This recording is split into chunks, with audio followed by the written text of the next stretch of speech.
Bismillahirrahmanirrahim. Bismillahirrahmanirrahim. Assalamualaikum warahmatullahi wabarakatuh. Alhamdulillah, wassalatu wassalamu ala rasulillah wa ala alihi wa sahbihi wa man tabi'ah hudah. Asyhadu an la ilaha illallah wahdahu la syarikalah wa asyhadu anna Muhammadan abduhu wa rasuluh.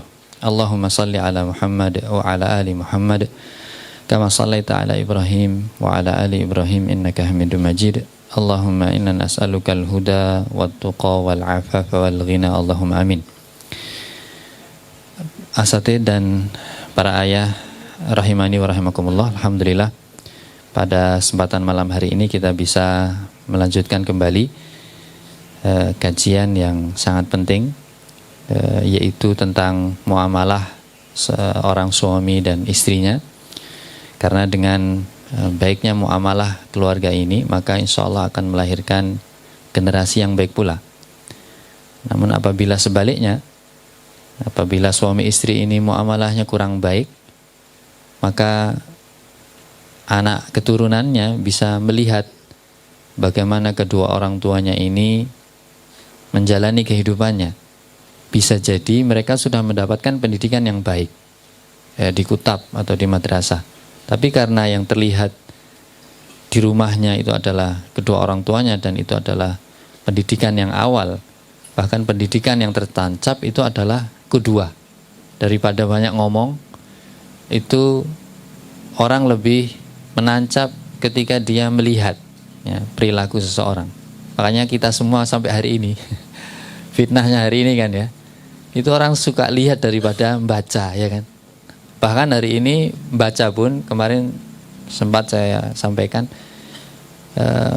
sekarang tulisan buku yang semuanya teks semua itu kurang diminati. Harusnya banyak grafisnya, teksnya dikit aja gitu ya. Itu malah mungkin bestseller gitu ya. Tapi sekali lagi, karena seseorang ketika ingin menyampaikan kebaikan itu bukan masalah bestsellernya, tapi kalau bisa terjangkau awal itu semua banyak yang membacanya, baru kemudian dinaikkan levelnya untuk lebih giat lagi. Tidak hanya hari ini kan ya, yang pendek-pendek itu lebih pendek lagi ada kan ya ternyata.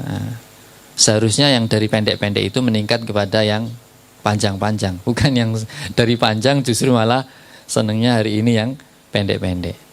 Makanya ini sangat penting sekali untuk kita bahas bersama, dan tidak berhenti di sini. Tidak berhenti di sini, karena ini adalah kalau di tangga berarti ini tangga yang awal.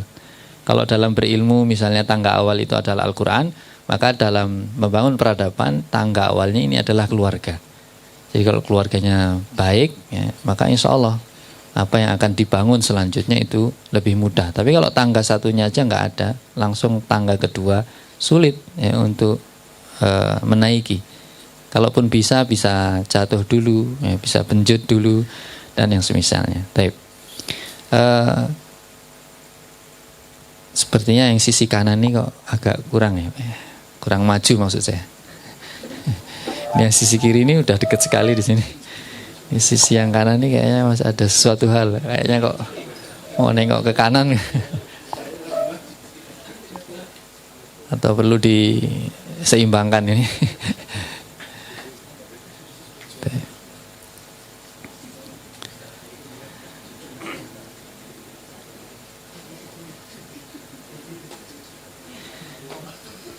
Pada pertemuan yang lalu kita terakhir sampai kepada pembahasan tentang fitnah wanita, ya kan? Dimulai dari kecintaan seorang laki-laki terhadap istrinya, ini jangan sampai membuat seorang suami melakukan keharaman. Ya. Meskipun istrinya ini sangat dicintai, tapi kalau melakukan kesalahan maka ya diluruskan. Tapi kemarin jangan sampai lurus banget. Ya.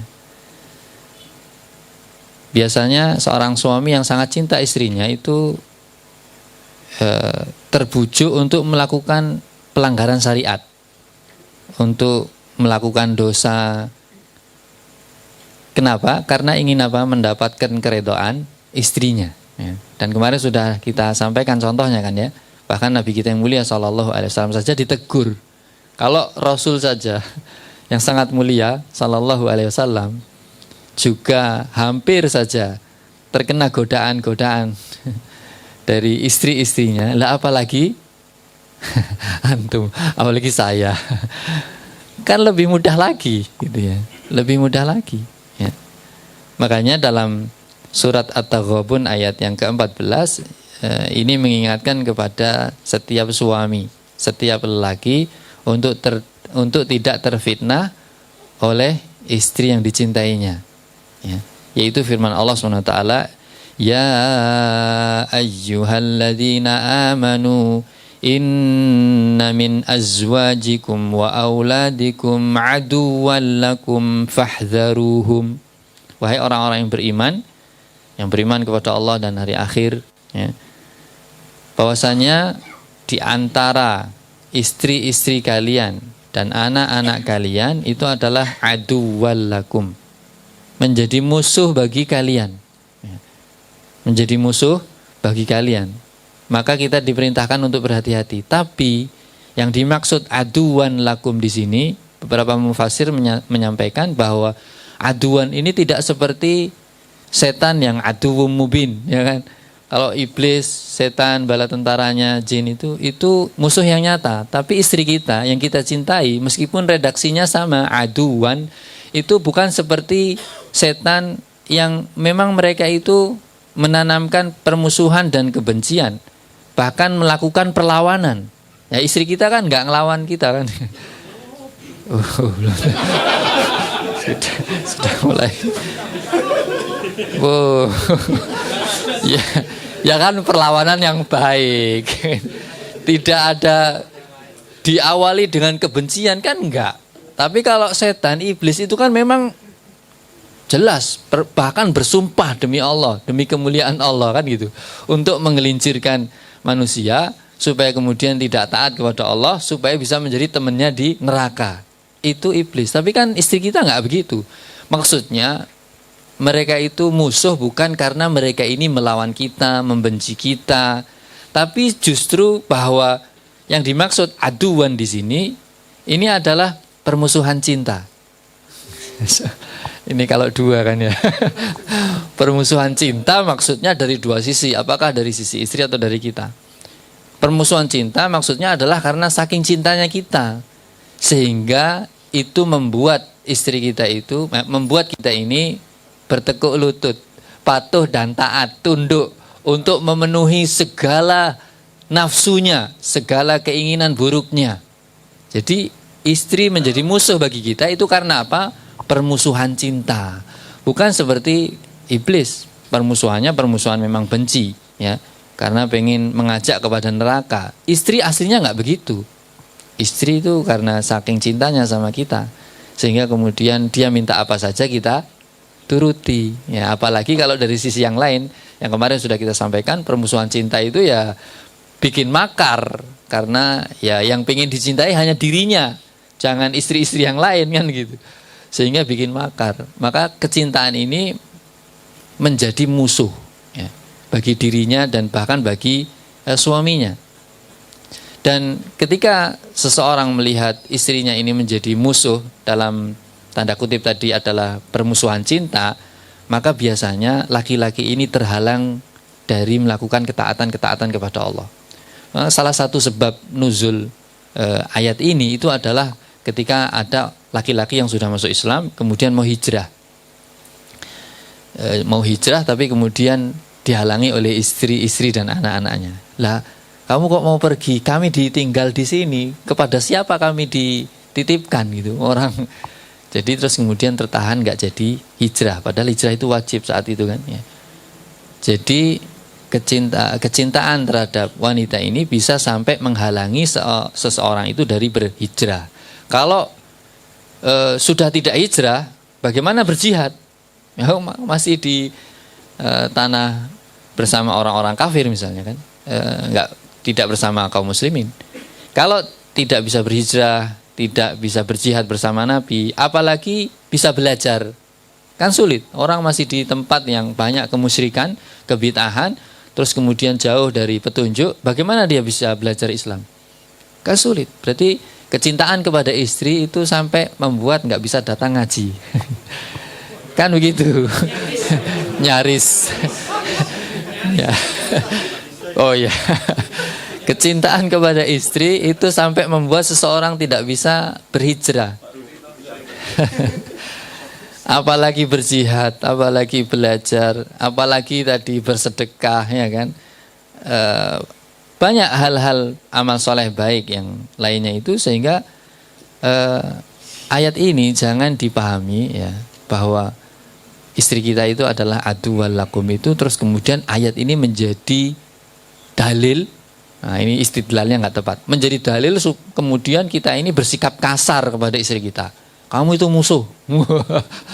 Sehingga kemudian bersikap kasar. Kalau ngomong ya tadi memposisikan dia ini sebagai musuh. Ini tidak boleh. Tidak boleh berlaku kasar kepada mereka. Dan ini sebab nuzul tadi, ayat tadi, bahwa ketika terhalang untuk hijrah gara-gara lebih mencintai istri dan anak-anaknya, atau istri-istri dan anak-anaknya, sehingga kemudian ketika Fatu Makkah atau kemudian sudah dibuka Makkah, kemudian mendapati bahwa orang-orang yang terawal hijrah itu ternyata luar biasa, pemahaman agamanya sangat dalam.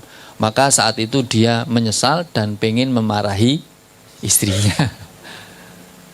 Itu jadi nggak boleh. Maka yang meskipun sudah demikian keadaannya, kan masya Allah ya, wah wis bodoh gitu ya. Maksudnya gara-gara memenuhi hasrat nafsu istrinya itu membuat dirinya bodoh, tidak paham agama, tidak banyak bisa beramal soleh. Itu jelas ketika marah itu ya wajar sebenarnya ya, tapi ternyata Allah SWT itu mengingatkan kepada kita bahwa ketika mereka itu sudah betul-betul memang aduwwal lakum, apa? Fahdharuhum, waspada.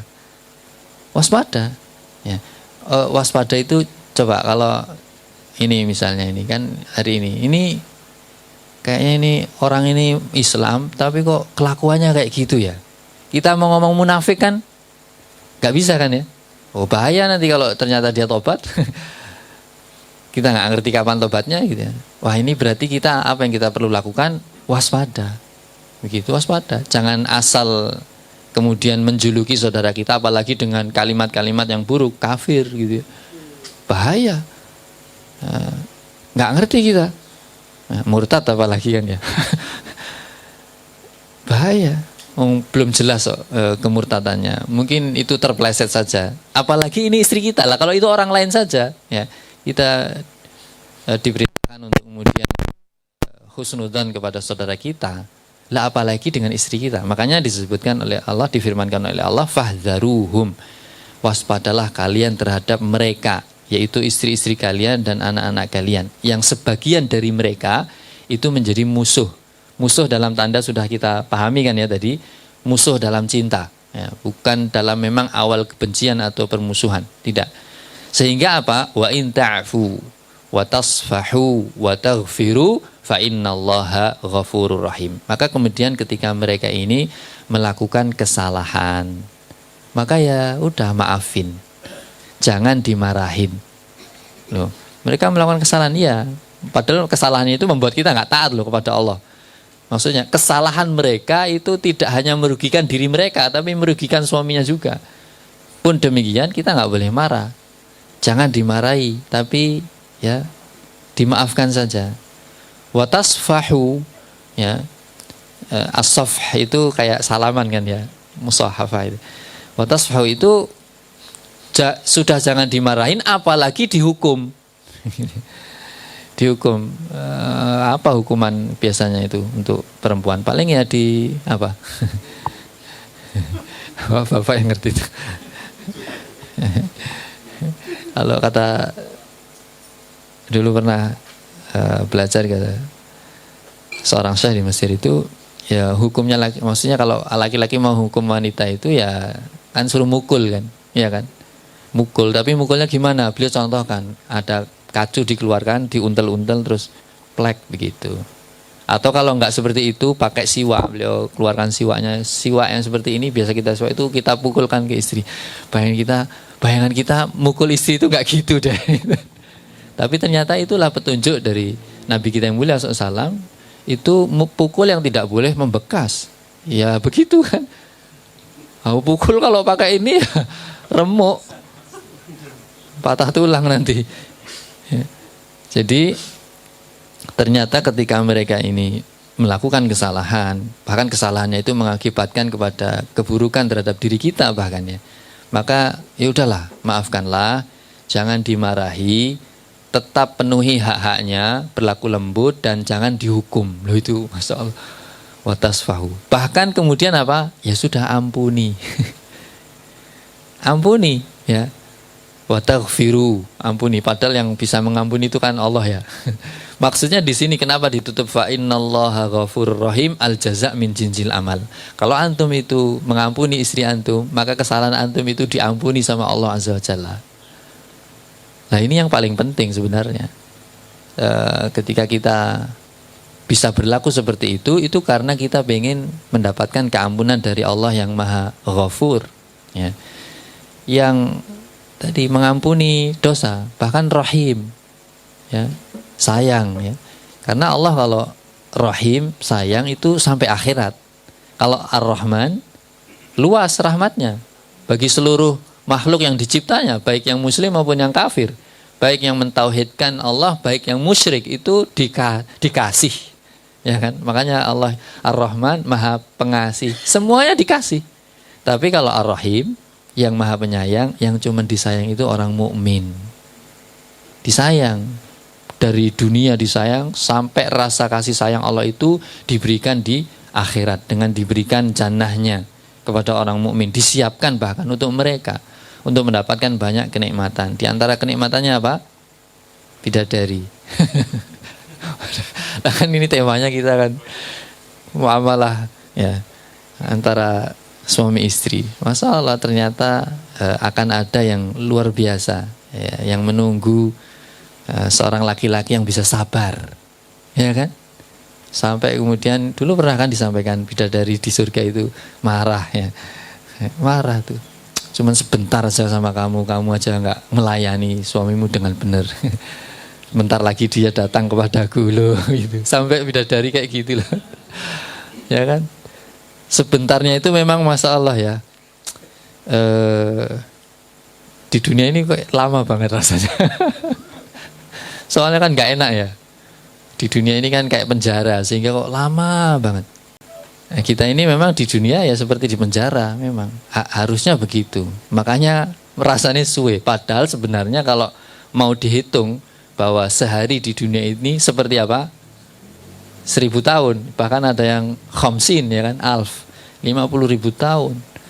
Berarti ya cuman berapa menit sebenarnya ya, hidup di dunia ini. Tapi ya karena lezat itu loh, sehingga kemudian dunia ini eman kalau ditinggalkan, tidak dinikmati. Taib. Jadi ini fitnah wanita ya. Fitnah wanita ini dalam ayat ini potretnya adalah siapa? Istri kita, ya kan? Istri kita. Tapi kalau di ayat yang lain, di surat Ali Imran ayat 14, Allah SWT berfirman, Zuyyina linnasi hubbus syahawati minan nisa'i wal banin ila akhiril ayat. Di sini terpotret bahwasannya Allah Subhanahu wa taala itu telah menjadikan pada pandangan manusia itu, laki-laki terutama ini ya, itu pandangan hati manusia itu cinta terhadap dunia. Dan di antara dunia yang sulit untuk dibendung itu ada siapa? Perempuan-perempuan atau wanita. Nisa ini lebih umum ya. Jadi bagi laki-laki syahwat yang disebutkan pertama dalam ayat ini berarti ini yang paling sulit ini untuk dibendung, yaitu apa? Wanita, perempuan ya. Saking sulitnya Rasul sudah mewanti-wanti dan menasihati kepada kita. Kalau beliau nanti meninggal berarti meninggalkan kita. Beliau sampai bersabda, ma taraktu ba'di fitnatan adarra 'alar rijal minan nisa. Enggak ada fitnah yang aku tinggalkan setelahku yang lebih berbahaya bagi laki-laki daripada fitnahnya wanita. Jadi ketika Rasul meninggal, masih ada fitnah yang beliau khawatirkan. Dan ini fitnahnya sangat mengerikan untuk kaum laki-laki, yaitu fitnah wanita. Jadi di dalam kita bisa terfitnah dengan istri kita, keluar banyak sekali wanita-wanita yang memfitnah kita. Makanya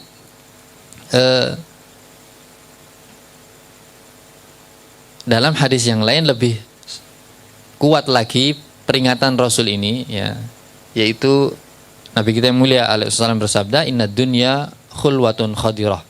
Dunia ini sangat manis, sangat hijau, sangat menarik.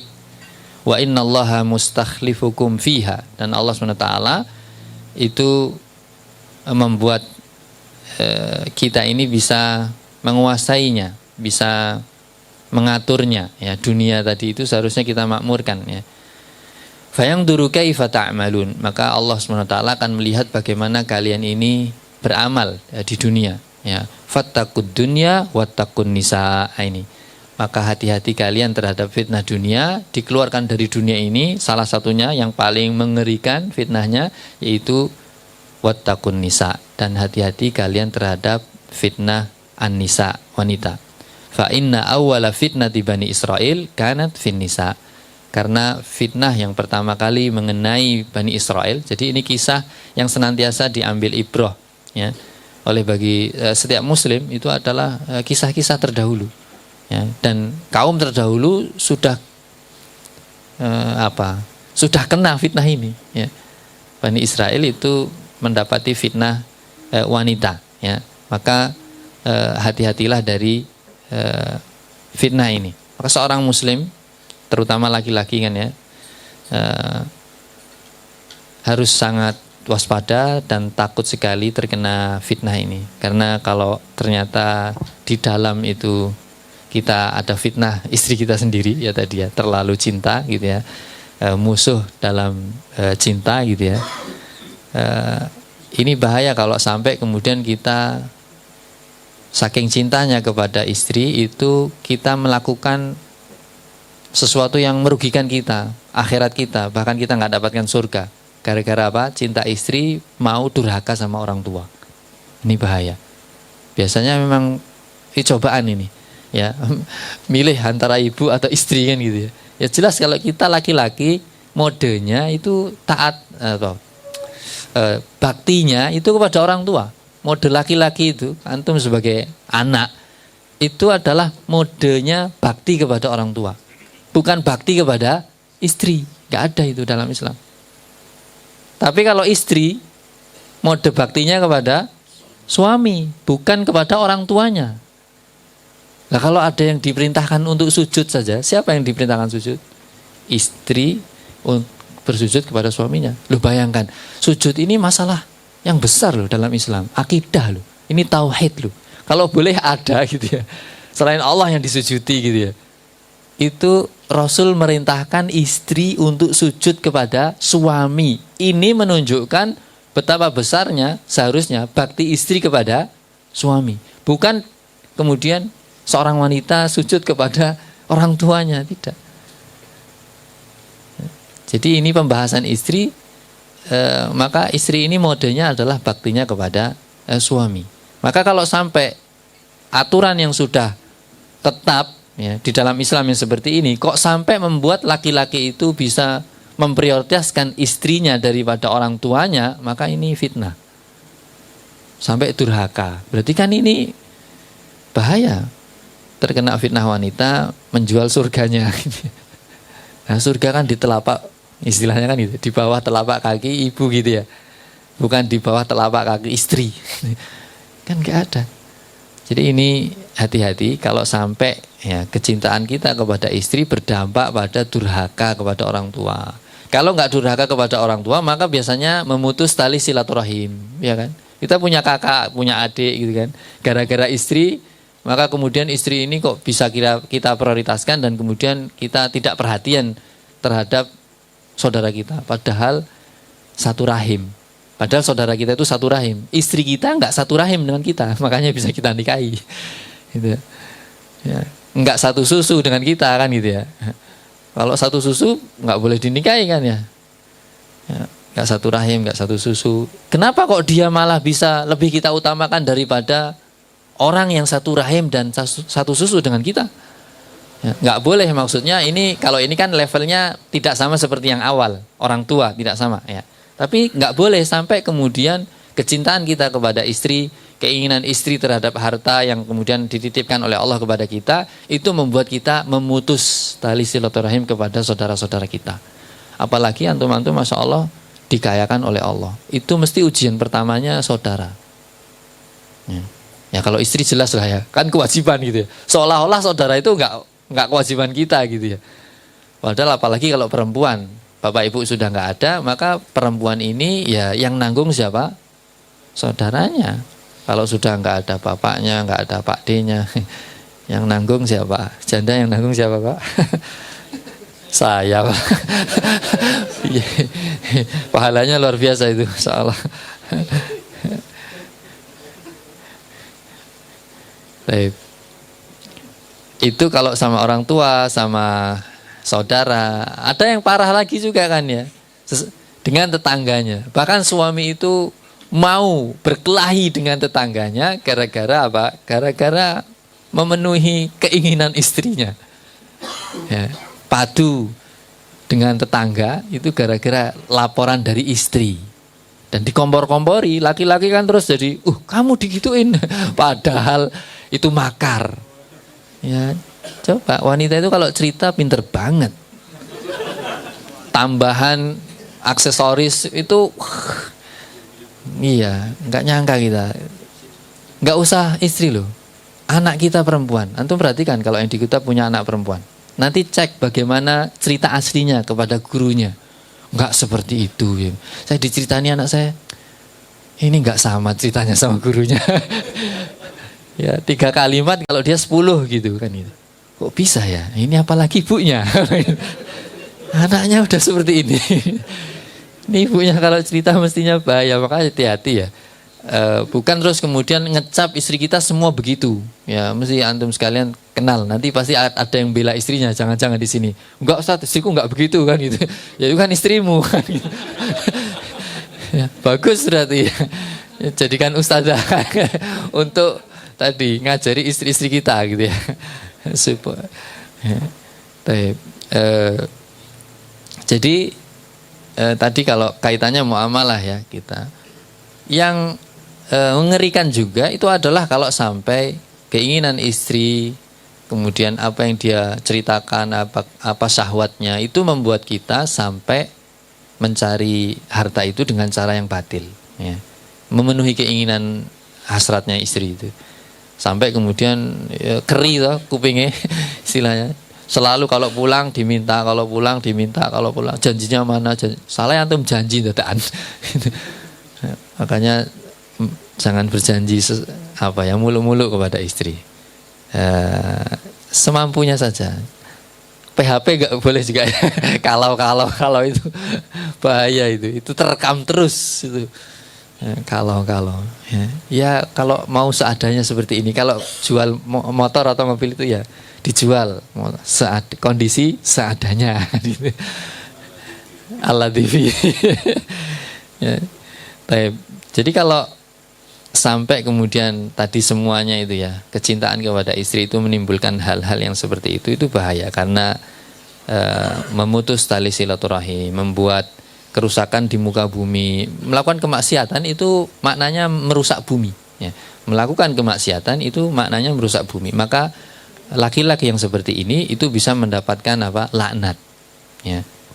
Dalam kitab ini disebutkan beberapa ayat yang dijadikan dalil bahwa siapa yang memutus tali silaturahim ya itu dilaknat, ya.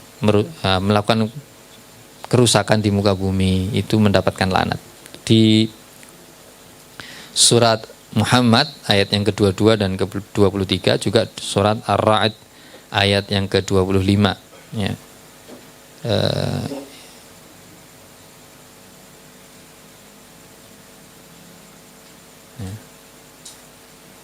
Ulaikal ladzina la'anahumullah. Mereka itu adalah orang-orang yang mendapatkan laknat dari Allah. siapa mereka yang melakukan kerusakan di muka bumi dan yang mereka itu memutus tali silaturahim. Ini kan masuk ya, meskipun sebenarnya ayat ini berbicara tentang hal yang lain.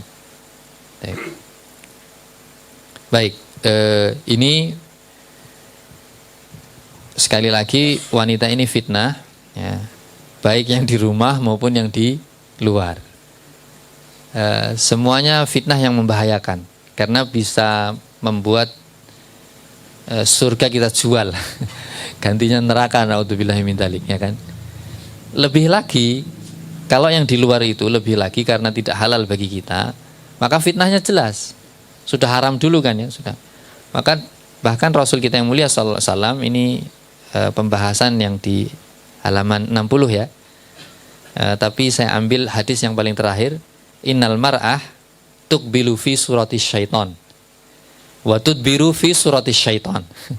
Sampai Rasul bersabda, sesungguhnya wanita itu tuqbilu wa tudbiru, ya, baik yang kubul maupun dubur, maupun dari yang depan maupun belakang, itu fi suratis syaiton. Kan ngeri ya. Ini kalau wanita dengar ini kan kayak, masa aku kayak setan kan gitu. Enggak lah.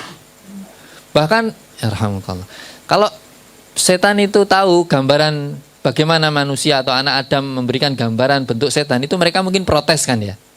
Oh, setan digambar apa sama anak-anak kita itu? Lucu-lucu malah kan. Aku ya ora kaya ngono kuwi lah gitu. Tapi ini sampai seperti ini, kenapa? Karena ada kemiripan. Bukan wajahnya kayak setan, bukan. Bukan, tapi ini ada kemirikan dalam mengajak kepada keburukan. Jadi wanita kalau di luar itu setan langsung menghiasi seluruhnya, dari depan sampai belakang, dari segala sisinya.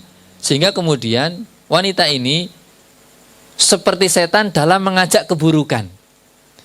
Sehingga dia itu cuma lewat, tapi dia memberikan saham was-was. Menanamkan was-was, bahkan kegundahan, menghiasi keburukan dengan sesuatu yang indah. Dia lewat tok, itu kita gundah, deg-degan, bingung, ra cetok, ra jelas. Jadi, aduh gimana ini rasanya kok nggak bener ini ya. Karena apa? Karena ketika mereka lewat, tentunya kita memiliki mata. Yang mata ini adalah memandang, dan pandangan ini itu seperti panah yang kemudian menancapkan panahnya ke dalam hati kita. Ya. Dan laki-laki kan sejak awal tadi zuyina linnas, maksudnya di sini laki-laki nih. Hubus syahwat minan nisa. Jadi memang pabrikannya itu sangat condong dan suka menikmati wanita dari segala sisinya. Antum lihat wanita dari sisi manapun. Oh, jangan coba-coba. Kalau dari sini aman, enggak. Kok aman piye? Loh, jempol saja loh. Bahaya. Jadi sudahlah, jangan merasa aman ya. Karena memang kita ini suka memandang, suka menikmati, bahkan dari segala sisinya ya. Bahkan dari perhiasannya gitu. Makanya di sini nanti ada, kalau kita nanti bahas dari awal ya. Kita bahas di halaman yang 60. Dari judulnya saja, ini memang solusi kan ya. Solusinya apa? Solusi keluar dari fitnah ini, baik wanita yang di dalam maupun wanita yang di luar, itu ya menikah. Ya kan, maksudnya kita alhamdulillah sudah menikah. Maka bagi yang belum menikah, kalau ada yang hadir di sini belum menikah, itu apa solusinya? Kalau belum, ya menikah. Iya. Ya ma'asyaras syabab kan gitu ya. Manis tato aminkumul ba'ah. Ya, ba'ah ini tidak diterjemahkan menikah. Kalau wahai para pemuda, barang siapa yang mampu menikah maka menikahlah, ini la yufid. Ini enggak berfaedah terjemah yang seperti ini. Manis tato minkumul ba'ah itu yang mampu berdiri. Bagi kalian yang sudah mampu berdiri, ya, ini sudah berfungsi gitu ya, menikahlah gitu. Lah nek enggak berfungsi menikah buat apa? Apa enak? Lah enggak enak tuh. Enggak berfungsi kok nikah. Ya percuma. Di antara fungsi nikah kan ya menikmati. Lah kalau itunya enggak berdiri gimana menikmati gitu kan ya. Jadi manis tato aminkumul ba'ah itu maksudnya. Jadi Masya Allah, para pemuda itu enggak usah resah-resah. Jangan mikir yang macam-macam. Enggak disebutkan di sini mu'nah. Maksudnya kalau kamu itu memiliki kemampuan menikah secara finansial, enggak. Nah ini semangat kan ya. Jadi semangat nikah lagi nih. Aduh, telat. Makanya ada sahabat kan yang datang ke Rasul itu, nggak punya apa-apa gitu ya, tapi sudah berfungsi itunya kan gitu. Cuman punya sarung ya Rasul. Gimana kalau tak bagi dua untuk jadi mahar? Ya percuma, kamu sarungnya kamu sobek jadi dua, auratmu kelihatan. Calon istrimu kamu beri itu ya nggak nutup auratnya, percuma. Lu sampai dua ini cuman sarung tok aja nikah. Suruh kamu balik, mungkin ada ember atau apa bisa dijual gitu ya. Nggak ada ya Rasul. Walau khatamin hadid, meski cincin dari besi, wes kawat apa itu? Fedra atau apa? Masa Fedra tuh duwe jaluk Pak Febri. Ini lumayan bisa dijual berapa kan ya? Maksudnya ada nilainya nanti untuk jadi mahar kan itu. Itu sisi-sisi syariat Islam itu dalam masalah menikah ini jadi solusi. Kalau ternyata nikah itu terhalang dengan pembahasan ekonomi, nggak nikah-nikah. Seperti orang-orang Mesir tuh, pacaran di Sungai Nil itu wis tua-tua. Karena syaratnya nikah sulit. Orang tuanya minta harta, bahkan istrinya itu karena ya ini adat mungkin ya. Kalau nikah itu rumah seisinya, kalau ada mobil semua atas nama istri. Ya bisa nikah. Kalau rumah kok belum ada kulkas, mesin cuci, furnitur, oh nggak jadi nikah. Nah nikah sama kamu terus kemana? Tinggal di mana apa? Ngontrak, ngontrak gitu. Makanya sama orang Indonesia itu masya Allah gampang gitu. Dulu pernah saya sampaikan toh di Mesir ada kakak kelas nikah, cuman maharnya apa? Ngajari surat Ar-Rahman. Wah, lah antum ngajari surat apa aja Pak Iqbal? Yang satu Ar-Rahman, yang satu apa At-Taghabun, yang satu At-Tolak. Diajari. Dapat tuh ya, dapat 3. Makanya untuk keluar dari fitnah ini solusinya apa? Solusinya menikah. Ya, wanita di dalam itu ya solusinya menikah. Menikah itu nanti kita akan tahu bahwa menikah itu maknanya wat'un, senggama. Ya. Jadi dalam fikih maknanya itu. Nikah itu maksudnya ya wat'un itu, senggama. Jadi ya di dalam solusinya itu kalau kita keluar melihat sesuatu, ya melihat wanita yang tadi seperti setan gitu ya. Seperti ya dia bukan setan tapi seperti setan karena dia mengajak atau bahkan menanamkan kepada was-was ya. Makanya solusinya menikah. Maka kalau enggak ya kalau belum betul-betul enggak bisa itu kan Rasul kita bersabda wa man lam yastati fa alaihi bisaum ya fa innahu lahu wija. Karena saum itu bisa menjadi perisai. Itu nek saumnya bener, tapi nek wis poso nek matane ora poso ya padha wae. Ya kan? Puasa tapi matanya enggak puasa. Ya sama aja. Makanya ada yang datang dulu pemuda itu datang, "Ustadz, saya ini udah puasa Senin Kemis, bahkan sudah saya tingkatkan Daud gitu ya. Tapi tetap saya enggak tahan," gitu katanya. Anak muda ini. Puasanya enggak bener kali saya bilang gitu. Puasa tapi masih mengumbar mata atau macam-macam lah. Masih ikhtilat, masih berduaan gitu ya, campur baur, berduaan sama bukan mahram, bahkan iso salaman, gandengan gitu ya. Mbok poso ping 1000 ya. Ora mempan. Bukan kita menyalahi hadis Rasul ini, bukan, tapi memang puasa kita nggak benar. Kalau puasanya benar, maka dia perisai, betul-betul menjadi perisai. Perisai dalam tubuh kita itu bahkan hikmahnya ya, puasa itu hakikat puasa itu taklilut to'am, mempersedikit makan. Tapi kalau puasa hanya pindah jadwal makan, sama aja. Sama aja. Kenapa? Karena setan bebas. Riwariwi, mana itu? Riwariwi. Wirawiri, mondar-mandir dalam peredaran tubuh kita kan. Karena mereka itu mondar-mandirnya di dalam peredaran darah kita. Kalau kita makanan sedikit itu pembuluh darah mengecil. Kalau mereka, ya kita nggak ngerti ya, sempit kayak apa kita nggak ngerti. Tapi disitulah hikmahnya.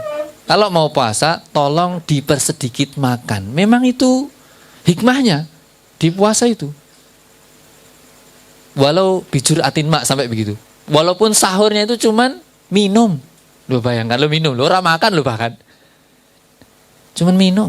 Bahkan saya dapati ada seorang yang sudah sepuh itu, kalau sahur cuman korma 3. Saya itu sampai heran, Masya Allah, bisa ya? Cuman korma 3. Terus kuat sepanjang hari. Nanti kalau buka ya makan. Makan nasi. Tapi kalau sahur cuman 3 korma, minum, udah. Sesimpel itu ya Allah. Ya itu mempersedikit tadi berarti. Betul kan? Karena sedikit, jadi peredaran darah, pembuluh darah mengecil, kita jadi lemes. Lemes nggak? Lemes lah. Makan sidik ya lemes gitu ya. Kok masih bisa saja seperti itu kan gitu ya. Maka ini puasa ini sebenarnya sudah jadi solusi, tapi asal puasanya yang benar. Dan tadi harus diikuti dengan selanjutnya, menundukkan pandangan, tidak ikhtilat, bercampur baur, atau bahkan berduaan, apalagi menyentuh wanita yang bukan mahram. Ya, ini ya bahaya. Maka solusinya itu adalah dengan ini, hassuz zaujah alat tazayyuni. Ini ada mukadimahnya ya. Orang langsung jima.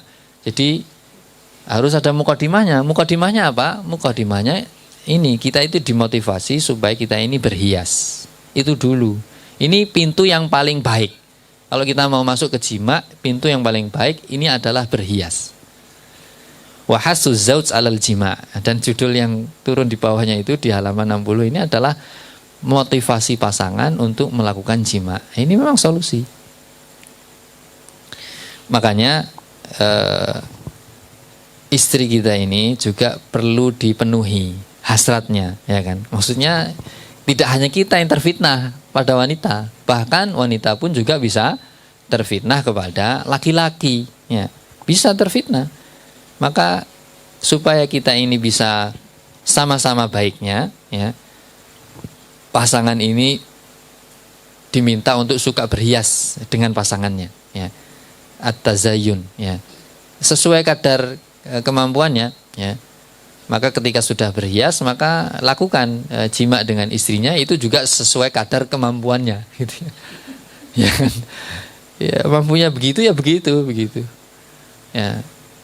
Sebaliknya, yang perempuan berhias untuk suaminya, yang suaminya berhias untuk istrinya. Makanya yang membuat kita sangat bahagia, ya, dan sama ini juga membuat istri kita bahagia. Tapi kalau hadisnya itu adalah laki-laki, ya, idkhalus surur, memasukkan kebahagiaan pada laki-laki itu apa? Gampang. Kalau apa? Allati tasurruhu idzan nadhar, yaitu ketika dia melihat istrinya, maka dia itu sangat senang sekali.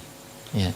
Senang sekali. Ya, kita supaya bisa senang melihat istri kita itu bikinlah gitu. Jangan istri suruh, pokoknya biar caranya aku nek ndelok kowe aku iso seneng piye gitu, ya ndak bisa kadang. Karena mungkin istri sudah merasa cantik tapi antum standarnya beda. Saya kalau pakaian tuh senengnya begini, ya tuh kake gitu. Tuh kok maksudnya. Belikan maksudnya, atau diajak tuh beli, antum sendiri yang ngasih hadiah begitu. Tolong ini dipakai sehingga antum tuh seneng gitu. Ya. Alladzi tasurru idza nadhar wa tuti'uhu idza amar. Ya kan, wanita itu yang paling baik, ya kan, wanita yang terbaik itu adalah kalau kemudian kita lihat, kemudian kita senang melihat istri kita, dan kemudian kalau kita perintah maka dia apa? Taat, ya. Ya.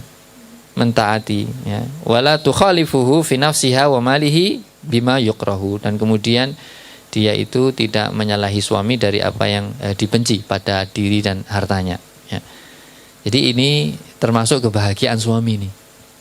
Ya. Meskipun jane ya keadaannya begitu, tapi ini bisa membahagiakan, ya. Melihat istri kok seneng, nah ini berarti luar biasa. Ya, ini menjadi solusi dari apa yang di luar sana, ya. Dan sebagaimana Nabi kita yang mulia alaihissalam itu bersabda, innallaha jamil yuhibbu al-jamal. Allah itu zat yang maha indah dan kemudian menyukai keindahan. Maka ini motivasi bagi kita laki-laki untuk kemudian kita ini juga berhias. Maka seneng kan kalau antum masuk hari ini pulang itu istri mengenakan pakaian yang cantik gitu ya. Habis itu baunya wangi sekali gitu ya. Dan kemudian kalau di sini di kitab ini disebut bercelak ya kan. Wanita itu kan kalau yang menggoda kan matanya kan gitu ya. Atau ada yang lain. Itu kan awal ketika melihat kan yang bisa menggoda kita itunya kan ya.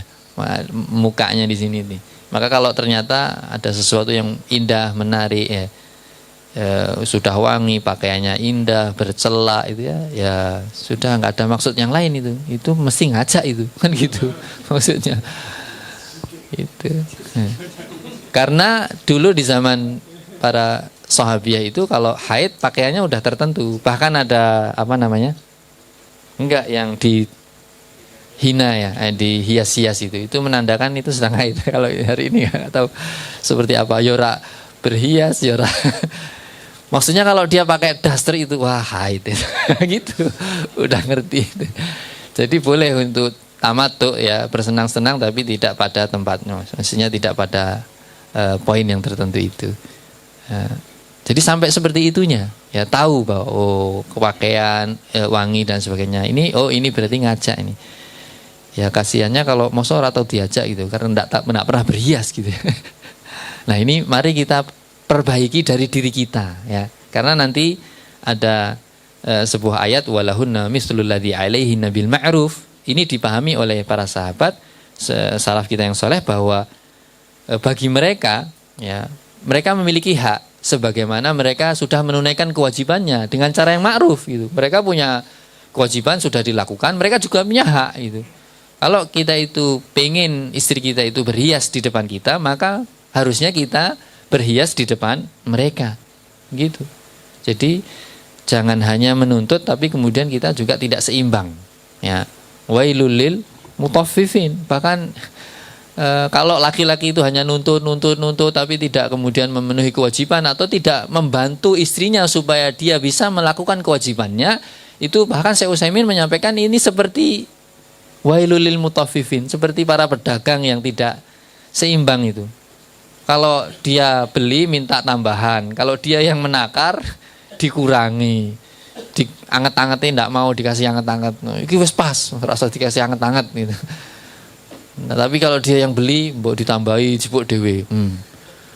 Nah, ini nggak boleh. Sama laki-laki dan perempuan seperti itu. Jadi kita ini bermuamalah sama istri kita hati-hati. Jangan-jangan mereka tidak bisa berbuat baik kepada diri kita itu gara-gara kita sendiri yang tidak memberikan qudwah, tidak memberikan contoh, atau bahkan kemudian kita tidak membantu mereka.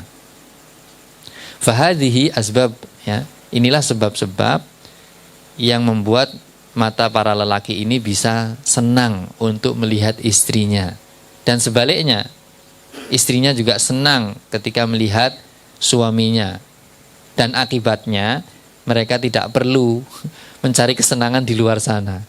Ya meskipun banyak yang menggoda di luar sana, ya tapi alhamdulillah ketika pulang mereka mendapati hal yang serupa. Ya. Wa min thamma faqad warada an Rasulillah sallallahu alaihi wasallam al-hathu 'alal jima'. Makanya ada nas dari Nabi kita yang mulia sallallahu alaihi wasallam yang memotivasi kita. Ya, bayangkan perlu dimotivasi loh, antum laki-laki perlu dimotivasi untuk jima'. Memotivasi supaya laki-laki itu melakukan jima, bahkan wa targhibu fi, untuk menyukainya. Bahkan menyukainya, seneng kan gitu, rasa dimotivasi, nggak perlu motivator gitu ya. Apalagi ini motivasinya dari Rasul. Ya. Bahkan kita diminta untuk kemudian menyenanginya. Bal wa itsbatul ajrufi, bahkan ditetapkan ada pahala loh di jima itu. Kok sampai orang senang jima, orang senang pahala po? Gitu. Makanya mesti antum kan ada kode mestinya. Dek ibadah yuk kan gitu ya. Ini kalau bagi yang sudah paham gitu, tapi yang tidak paham kan jadi wah terus malah tilawah Quran istrinya. Habis itu malah sholat malam. Jadi ngejak ibadah kan itu. Yang dipahami istrinya ibadah itu. Gitu. Karena tadi nggak ngaji yang seperti ini, nggak terkena motivasi, motivator ulungnya nggak ada. Ya, makanya ini coba lama fihi min i'faf wa jalbil lil mawaddah bainaz zaujain wat taqarrub bainahuma. Masyaallah. Jadi jima itu buahnya adalah membuat tidak hanya cinta, wud itu di atas cinta. Ya. Jadi mawaddah itu, wud itu di atas cinta. Ya, cinta kan hub, ya, hubbun itu lebih lagi wudun. Kan al-walud wadud, ya kan? Ya. Jadi yang kalau perempuan itu kalau dinikahi yang apa? Yang banyak anaknya dan yang sangat penyayang. Nah, itu. Jadi beda, cinta itu lebih lagi perhatian lagi. Jadi cinta kadang melupakan, tapi kalau wud itu seperti seorang ibu memperhatikan anaknya yang masih 2 tahun itu nggak akan lepas dari pandangannya. Kalau lepas dikit bisa kecemplung got, gitu kan? Jadi nggak bisa lepas tuh. Makanya kadang banyak rumah berantakan gara-gara masih punya bayi. Alasannya nggak bisa ninggalin, gitu kan ya? Gendong, nyusuin, gitu, ikut nyusuin ketiduran gitu ya. Bayinya tidur, ibunya ya tidur, kan rampung rumahnya. Ya kan? Makanya di sini sampai jima itu membuat hikmahnya ya, itu suami istri jadi sangat dekat ya. Bahkan tidak hanya rasa cinta yang hadir, tapi bahkan lebih dari itu, perhatian. Mereka jadi sangat akrab. Masa antum berjima orang akrab? Ra mungkin gitu. Loh, enak banget. Bahkan setiap masalah gitu ya. Iya kan, talak saja nggak perlu ngomong rujuk. Antum rasa kakian ngomong aku rujuk sama kamu, enggak usah. Beraksi seperti itu sudah namanya rujuk. Ya bujur atau nesu-nesu sidik, antum deketi kok sudah berhasil masuk, itu selesai masalah. Selesai. Ya, sukses. Sudah dukhul itu, ini masalah-masalah jadi hilang, jadi lebih akrab ya. Makanya kalau punya problem itu antum harus sering berjima. Antum rumah tangganya punya masalah enggak? Jadi enggak usah datang ke siapa-siapa ya. Kalau punya masalah enggak usah datang ke ustadz. Nanti malah betul apa kata ustadz yang saya dengarkan juga, malah jadi bahan untuk disampaikan ke yang lain. Tapi kan enggak mungkin disebutkan namanya. Nggak boleh, itu namanya ghibah. Enggak, tapi ya tadi kan bahaya. Sudah nggak perlu daripada jadi bahan ceramah gitu. Iya, selesai. Antum kalau nggak percaya buktikan. Pokoknya punya masalah, udahlah ke kamar. Cuman caranya harus ada mukadimahnya gitu. Ya kudu pinter-pinter. Untuk masalah kok terus piye langsung dukhul tadi, langsung gol penalti gitu. Ya janganlah. Ya buat digiring-giring, sing seneng giring itu suwen kasih. Itu kan kalau kita kan gitu, suwen giring-giring enggak ditendang-tendang gitu. Tapi enggak, kalau sama istri sering giring saja. Gitu, sering digiring, mukadimah yang banyak-banyak gitu ya. Ya malah pelanggaran. Kartu merah malah.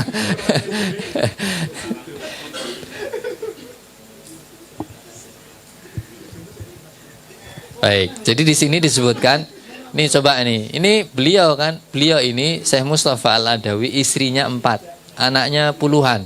Terakhir kata Ustadz Rijal yang menginformasikan kepada saya, kalau nggak salah Ustadz Mufki juga 28. Ada seorang Ustadz yang mulazamah kepada Syekh Mustafa. Hari ini kami panggil setiap pekan untuk datang ke Semarang. Itu cerita, istrinya itu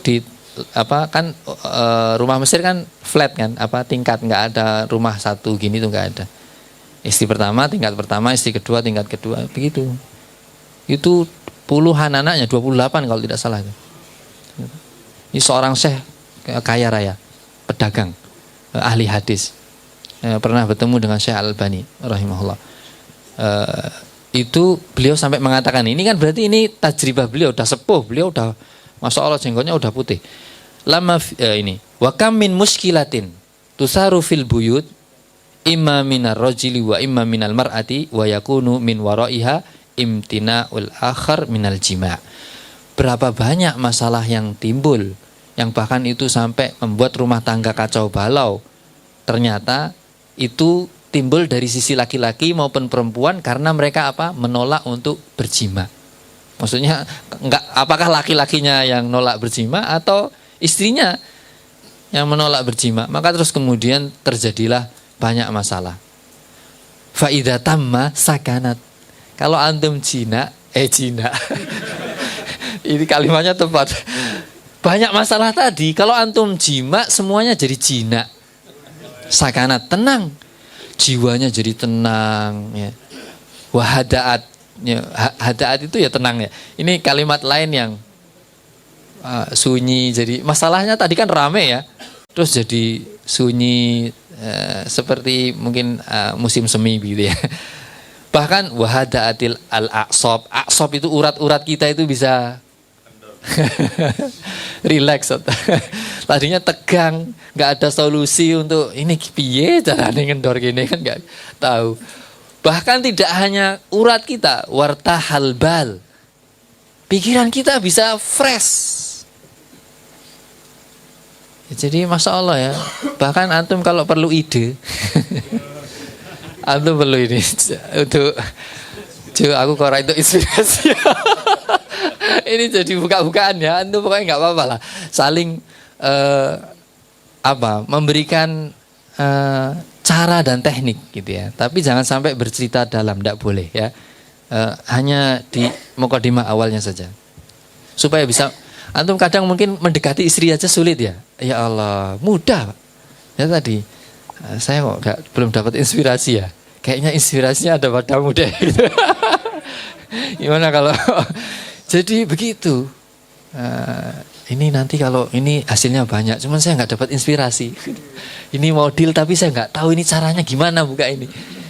Saya bilang, wah ini langsung diservis ya, tunggu sebentar suamiku kan gitu ya. Langsung istrinya ke kamar mandi, nggak tahu macam-macam, keluar sudah antum tidur, nggak mungkin antum tidur, nggak mungkin antum tidur. Yang biasa tidur istri, antum datang sih tidur, bahkan bangunin ya. Nggak tahu kalau Pak Aginta dibangunin istrinya. Jadi jelas, ini jelas. Masalah-masalah di keluarga kita itu kadang masalahnya hanya sepele karena kita nggak rajin jima. Ya, dan ini motivasi. Ya. Fa akhraja Imam Muslim. Nah, ini sampai Imam Muslim mengeluarkan rahimahullahu taala min hadis Abi Dzar radhiyallahu taala anhu. Inna nasan min ashabin Nabi sallallahu alaihi wasallam qalu lin Nabi, ya, bahwa ada sahabat yang datang kepada Nabi kemudian, ya Rasulullah, dzahaba ahlad duthur bil ujur. Wahai Rasulullah, telah pergi ya, para sahabat yang mereka ini memiliki kekayaan yang luar biasa dengan pahala yang banyak. Loh kenapa? Ya. Karena kami sholat, mereka sholat. Ya. Ya. Kami puasa, mereka puasa. Giliran mereka bersedekah, kami nggak bisa sedekah ya Rasul. Masya Allah. Gundahnya sahabat itu pahala. Ya kan? Kalau gundahnya kita wanita. Naudzubillah min dzalik. Maka kemudian Rasul kita yang mulia sallallahu alaihi wasallam memberikan motivasi ini. Nah, ini kan motivasinya apa? Motivasinya jima. Piye? Ini kan awalnya para sahabat pingin pahala kan gitu ya. Tapi ternyata dimotivasi untuk apa? Jima hadisnya. Duh, kok iso ya? Ya pertama tidak langsung begitu. Makanya harus banyak mukadimah dulu, ya kan? Enggak langsung jima. Rasul enggak, udah kamu jima saja dapat banyak pahala. Enggak. Awalaisa qad ja'alallahu lakum ma tasaddaqun? Apakah tidakkah Allah itu sudah menjadikan bagi kalian apa yang bisa disedekahkan gitu ya? Inna bikulli tasbihatin shadaqatun. Bahwa setiap tasbih itu nilainya sedekah. Ya.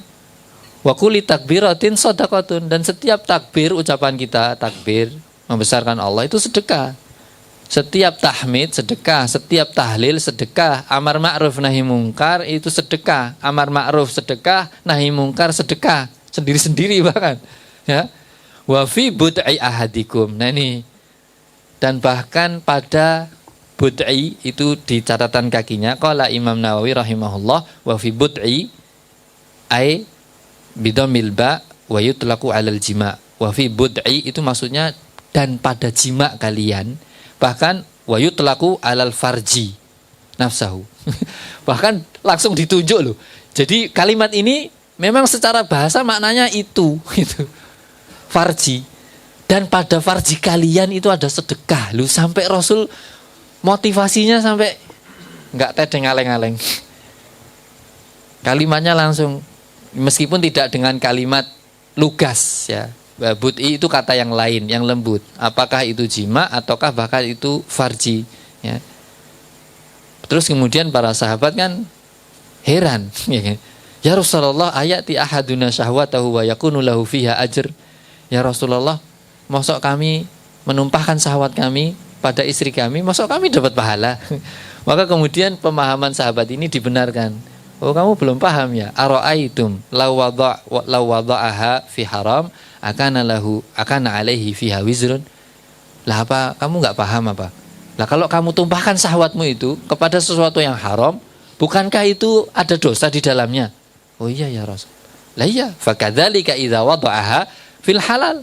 Maka kalau kalian menumpahkan di tempat yang halal, kana lahu ajr, maka itu ada pahalanya. Loh bayangkan, sahabat pengen sedekah, motivasinya enggak langsung jima, tapi ya kamu kan bisa tasbih, takbir, tahlil, tahmid bisa. Nek kamu saja nggak sempat begitu, udahlah banyak jima itu. Bahasa saya itu sedekahnya banyak ya. Jadi lah terserah mau sedekah berapa hari sekali atau setiap hari, kan begitu ya. Ini di luar pembahasan kitab ini, saya itu nggak tahu kemarin waktu mau ngisi itu kok ya lewat itu kok ada pembahasan Fathul Izar. Ya, buka sarung gitu. Kitab pembahasannya buka sarung. Maksudnya apa? Maksudnya ya itulah ya. Itu kenapa sampai kalau Rasul itu nanti kita ketahui istrinya 11, bahkan pernah gilir 9 istri dalam satu hari. Sampai sahabat itu heran, mosok Rasul kuat. Bahkan nanti disebutkan bahwa Rasul diberikan kekuatan oleh Allah 30 kali kekuatan orang biasa.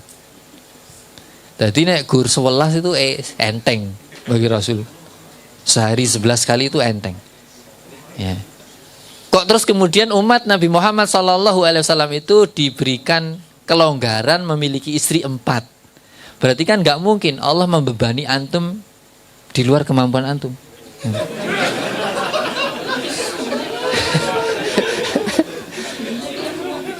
Sampai kemudian kalau tidak salah Imam Ghazali dalam kitab itu dinukil perkataan beliau. Jadi wanita itu bisa mendapatkan haknya kalau sampai dia itu jedanya 3 hari, ya kan? Kan di hari pertama di istri pertama, ya kan?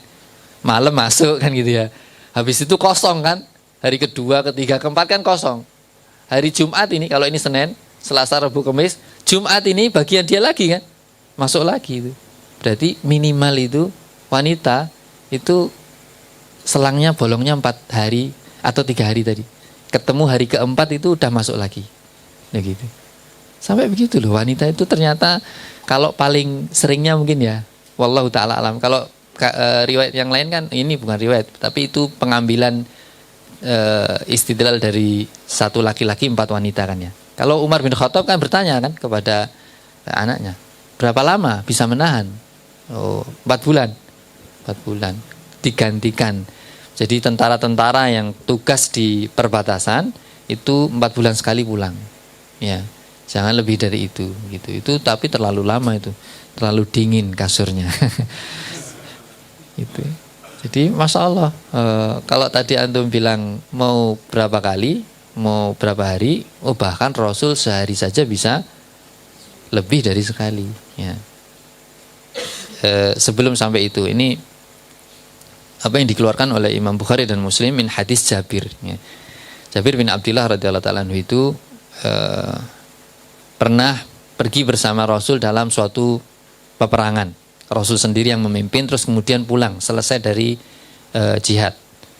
Tapi kemudian onta Jabir, sahabat Jabir radhiyallahu ta'ala anhu itu lambat sehingga kemudian jalannya pelan. Ketika Rasul itu nyusul, nah, ketika beliau menyusuli itu meyakinkan, Jabir, nah, apakah ini Jabir? Gitu ya. Nah, fakultu na'am, na'am ya Rasul. Ya.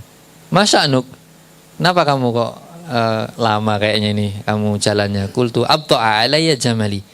Ini onta saya ini lambat ya Rasul, sehingga saya ini ketinggalan. Ya. Kemudian Rasul turun dan mendatangi beliau, mendatangi sahabat Jabir. Ya.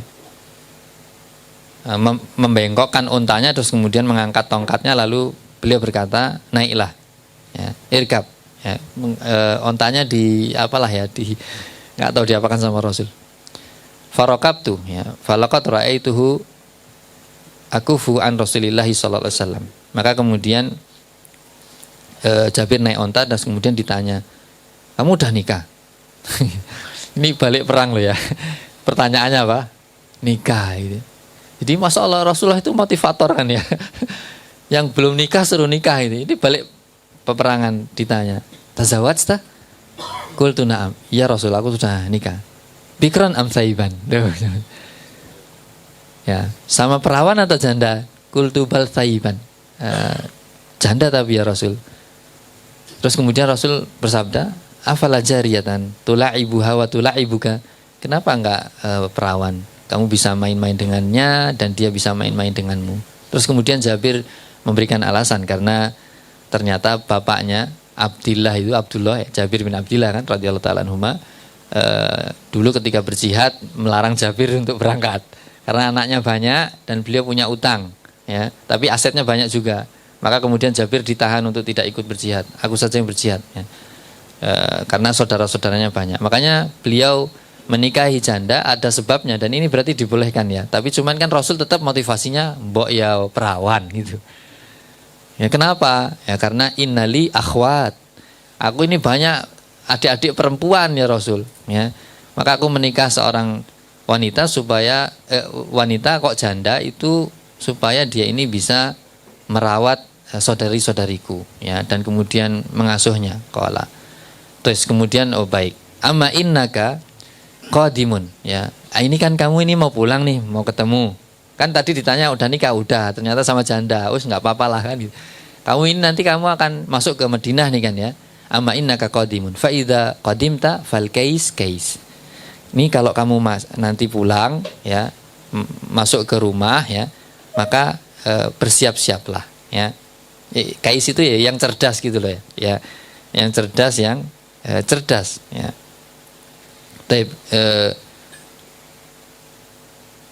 Bahkan di sini disebutkan di terjemah ya, al-kais, ini ada al-kais fassarahu ba'du ahlul ilm bil jima'. Jadi ini memang ya, ternyata ketika safar itu ya, itu dimotivasi kalau ketemu udah jima' sama istri ya, jangan ditinggalkan. Maksudnya udah lama kan pergi ya, mungkin sehari, 2 hari, 3 hari, pokoknya safar kan. Maka kalau pulang itu fal kais al kais, berjimalah di catatan kakinya ini.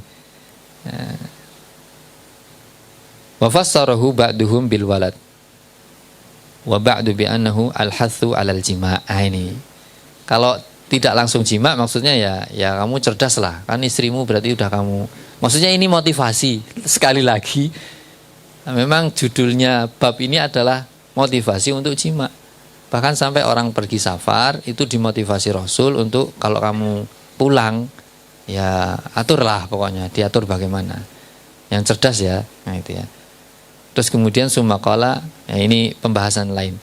Ini kamu jual nggak ontamu? Gitu kan, kayaknya lambat ini. Iya ya Rasul, saya berniat untuk menjualnya gitu ya. Na'am fastarahu minni biuqiyah. Maka kemudian Rasul ketika pulang ke Madinah bersama Jabir itu sudah mengakadkan, ini nanti tak beli ya, harganya 1 uqiyah. Terus kemudian Rasul berangkat duluan dan kemudian sudah sampai di Madinah ya. Terus kemudian ketika Rasul sudah sampai di Madinah ya, dan kemudian apakah ini keesokan harinya ya, karena Rasul sudah datang duluan, fawajatuhu alal bab masjid, maka kemudian Rasul mendapati Jabir baru sampai depan pintu masjid ya. Al-an qadimta, kamu baru sampai sekarang. Tadi kemarin kan baru ngobrol gitu ya. Baru sampai sekarang qultu na'am ya. Ya sudah, fada aja malak fadkhul fasalla rakaatain. Nah, ini yang dulu pernah kita sampaikan di makom, bahwa kalau kita pulang dari safar, ini sama seperti sahabat Jabir. Itu ontanya dikencang dulu, terus kamu masuk ke masjid sholat 2 rakaat gitu ya.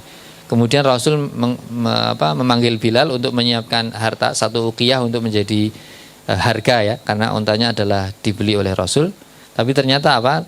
Ternyata Jabir selesai sholat, terus kemudian ini harga ontamu, dan itu ontamu bawa sekalian. Jadi sudah dibeli terus diberikan ke Jabir ya.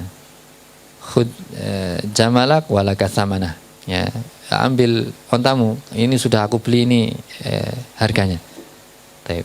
Jadi dari pemandangan ini ya, antum kalau safar maka langsung cerdas ya gitu. Yang diingat hadis ini. Jangan dianggurke. Ya piye carane? Apakah telepon, apakah siap hadiah? Lah itu kan benar. Dan kalau masuk malam, kalau masuknya kita pulangnya malam, beritahu supaya dia siap-siap. Bahkan dalam hadis supaya para wanita itu mencukur. Loh, sampai mencukur apa? Masa orang mungkin mencukur rambutnya. Mencukur yang di bawah perutnya gitu. Ya antum mesti ngerti nek dicukur apa dicukur piye. Itu salah satu di antara kekuatan kan gitu ya. Bisa jadi itu bahkan juga kenikmatan ya, antum jelas lah ya, gede-gede. Baik, waqad kana Nabi sallallahu alaihi wasallam yatufu ala nisaihi wa hunna tis'un niswah fil lailah wahidah. Tuh kan, Nabi itu tawaf itu kan biasanya tawaf di Mekah kan 7 kali. Enggak, ini tawaf di istri-istrinya. Maksudnya tawaf ya dukhul sama istri-istrinya, yang mereka ini dalam riwayat disebutkan jumlahnya saat itu 9 dalam 1 malam. Dalam 1 malam. Ya. Waqad akhrajal Bukhari min hadis Anas radhiyallahu ta'ala anhu, kana Nabi sallallahu alaihi wasallam yaduru ala nisaihi fi sa'atin wahidatin minal lail. Ini lebih mencengangkan lagi. Jadi beliau memutari istri-istrinya di waktu yang sama di malam itu gitu ya. Bahkan atau disebut au nahar. Ini nanti menjadi sesuatu yang faedah bagus. Wa hunna ihda asyrah. Dan saat itu istri Rasul 11. Wa qala qadadah li Anas au kana yutiquhu, masa Rasul mampu. 11 itu mampu. Qala kunna natahaddas annahu a'ta quwwata 30. Kami ini para sahabat berbicara satu dengan yang lain, kalau Rasul itu diberi kekuatan seorang laki-laki 30 kalinya.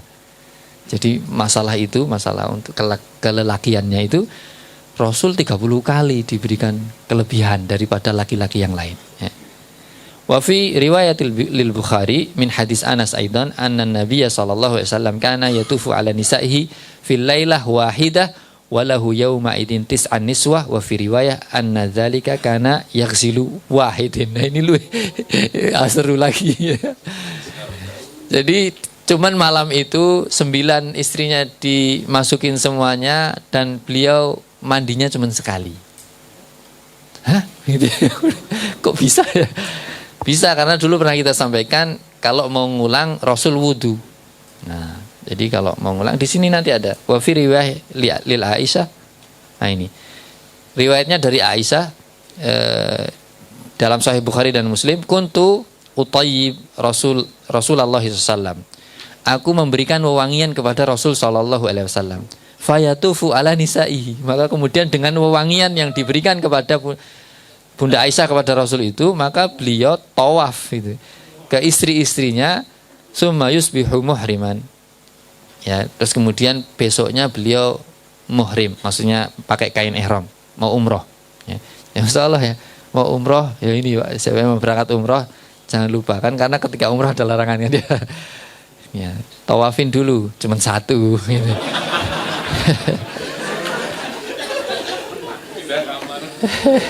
Pindah kamar.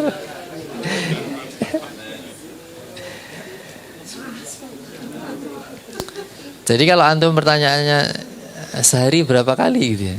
Rasul sehari bisa 9 bahkan 11. Ya, bahkan lebih mampu lebih dari itu karena kekuatannya 30. Dan kalau antum itu berarti ya punya kemampuan sehari lebih dari sekali. Bahkan dalam hadis ini disebutkan faedahnya bahwa kalau jima itu nggak mesti malam hari. Jima itu juga bisa siang hari. Jelas. ini pengalaman. Karena kalau sebelum Nabi kita yang mulia Nabi Muhammad SAW itu dikisahkan dalam kitab ini adalah Sulaiman bin Daud, ya kan? Wah, kalau ini 70 bahkan. Enggak cuma belasan, puluhan gitu ya. Dan ini dimasukin semua dalam semalam, ya. Tapi karena tadi tidak berdoa, nah ini masalahnya. Maka yang keluar ternyata hanya satu dan itu pun cacat. Maka kalau yang di kisah ini kalau sampai Nabi Sulaiman itu bilang insya Allah, maka seluruh wanitanya itu akan melahirkan anak yang berjihad fisabilillah, gitu ya. Ya. Taib. Ini wa yastahibbu li syakhsin idza jama'a ahlahu summa arada ayyauda, ya. Jadi kalau ini diistihbabkan. Jadi ini hukumnya tidak wajib ya. Kalau kemudian ditinggalkan juga tidak haram. Tapi ini diistihbabkan bagi seseorang yang sudah menjimai istrinya dan kemudian ingin mengulangnya, ya. Nah, dengan istrinya tentunya kan ya. Ingin mengulangnya marratan ukhra ayyatawaddoa, maka berwudulah, ya. Wa hadza lil istihbab wa laisa lil ijab. Ini istihbab, disenangi dan tidak wajib hukumnya. Waqad akhraja Muslim min hadis Abi Sa'idin al-Khudri. Beliau radhiyallahu ta'ala anhu berkata, qala Rasulullah SAW, Rasul bersabda, idza ata ahadukum ahlahu, jika kalian mendatangi istri kalian, tsumma arada ayyauda, dan kemudian pengen mengulanginya, falyatawaddo. Meskipun ini perintah ya, falyatawaddo, ini perintah dari Nabi, tapi tadi qarinahnya ini tidak membuat wajib, ya. Tapi sunnah Rasul itu pasti membahagiakan, gitu ya. Pasti ada hikmah yang baik yang kita dapatkan, ya. Nah, wa yastahibbu. Nah, ini kalau ditinggalkan bahaya. Kalau wudu kan enggak ya. Maksudnya enggak wajib, tapi juga ini diistihbabkan bagi laki-laki, ya, bagi setiap suami bahkan untuk berdoa indal jima, ketika dia berjima. Doanya udah hafal ya. Bismillah, Allahumma, bareng-bareng. Ini supaya nanti malam langsung doanya sekarang. Jangan nanti diulang lagi kalau udah dekat. Bismillah, Allahumma jannibna syaitana wa jannibis syaitana ma razaqtana. Kalau sampai kita berdoa ya sebelum mendatangi istri kita dan kemudian kok di malam itu ya di hubungan itu adalah Allah takdirkan untuk kemudian kita diberi keturunan, maka di sini sampai ulida ya au qudiya waladun, ya, kok kemudian ditakdirkan ada keturunan, lam yadurruhu syaiton abadan, maka setan tidak bisa memberikan madarat kepadanya selama-lamanya. Dalam syarah hadisnya tidak berarti bahwa anak ini tidak akan diganggu, tidak bisa diganggu setan, ya tetap bisa diganggu setan, tapi tidak bisa sampai murtad. Itu ada penjelasannya, tidak sampai murtad. Tapi kalau diganggu jelas diganggu, ya kan? Kita hadisnya udah jelas, anak lahir pertama langsung nangis itu tusukan setan. Ya, tusukan jin. Yang ganggunya sudah sejak dia lahir, apalagi sampai beruban. Nah, jadi ini motivasinya ya. Sampai kemudian berdoa sampai luar biasa, dan ini berbuah pahala kan ya. Sampai dalam faedah yang lain bahwa jima tadi yang wa fi buti ahadikum shadaqah itu adalah hal-hal yang mubah, yang boleh ya. Jima itu kan boleh loh. Itu bisa ada pahalanya kalau ada niatnya, ya, niatnya benar, niatnya tadi mendapatkan keturunan yang soleh, ya. Niatnya adalah supaya dirinya terhindar dari fitnah wanita yang di luar sana. Bahkan niatnya supaya istri saya juga terhindar dari fitnah, ya.